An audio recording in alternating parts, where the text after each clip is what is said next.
To the latest from Maharashtra, where fast-paced developments are taking place. Yes, this is in connection with the swearing-in ceremony and whether Eknath Shinde will be sworn in as Deputy Chief Minister. We are learning from our sources within the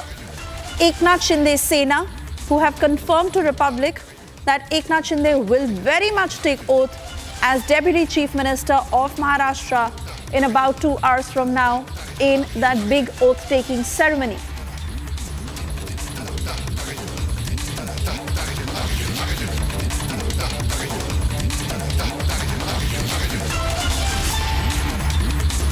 All the feelers that have been coming in so far with the Shinde Sena saying that they've been urging Eknath Shinde to take oath as Deputy Chief Minister. They have been trying to convince him, which hinted at how there could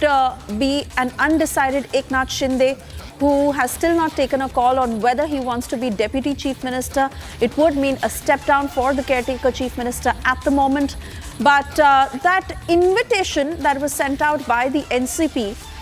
further added fuel to the fire, because in that invite, it had the name of Devendra Fadnavis, it mentioned the name of Ajit Pawar, but had no mention of Eknath Shinde on that invite that is being sent out.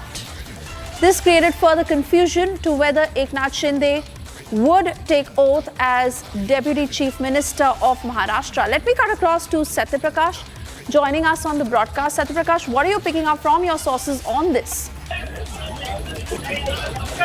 देखिए जिस तरह से शिवसेना के नेताओं का कहना है कि एकनाथ शिंदे शपथ लेंगे, क्योंकि जिस तरह से लगातार उनको मनाने की कोशिश किया जा रहा है, शंभू देसाई, उदय सामंत के अलावा शिवसेना शिंदे गुट के कई नेता उनसे मुलाकात किए और उनको मनाने की कोशिश किया जा रहा है कि वो वोट सेरेमनी में आए और डिप्टी सीएम का शपथ ले। लगातार कल से ही रात से ही शिवसेना के नेता लगातार वर्षा पे पहुंच रहे थे और वहां पर उनको मनाने की कोशिश किया जा रहा था। लेकिन जो विवाद शुरू हुआ था, ये जो जानकारी सामने आ रही थी कि ये विवाद जो है पोर्टफोलियो को लेकर विवाद हुआ था, क्योंकि जो होम मिनिस्ट्री मांगा गया था, साथ ही पीडब्ल्यूडी मांगा गया था शिंदे गुट द्वारा, अर्बन डेवलपमेंट मंत्रालय मांगा गया था, विधानसभा स्पीकर का मांगा गया था। तो इन सारी चीज़ों को लेकर महायुति की मीटिंग में चर्चा हुआ था और ये डिमांड किया गया था शिंदे गुट द्वारा। इसी को लेकर कहीं न कहीं इनका दोनों के बीच में मनमुटाव चल रहा था और उन्होंने एकनाथ शिंदे ने खुद 2 बार प्रेस कॉन्फ्रेंस करके कहा था कि जो प्रधानमंत्री नरेंद्र मोदी, केंद्रीय गृह मंत्री अमित शाह जो फैसला करेंगे उनके हम साथ खड़े हैं, उनके साथ समर्थन देते हैं, और ये चीज़ साफ तौर से उन्होंने कहा था। लेकिन जिस तरह से विवाद हुआ, इसके बाद जिस तरह से एनसीपी का जो यहाँ पे निमंत्रण पत्र आया, उसमें साफ तौर से कहीं न कहीं एकनाथ शिंदे का कहीं नहीं नाम आया, तो कहीं न कहीं सवाल उठने लगे कि आखिर एकनाथ शिंदे शपथ लेंगे कि नहीं लेंगे, ये सवाल। और लगातार शिवसेना शिंदे गुट के जो नेता है लगातार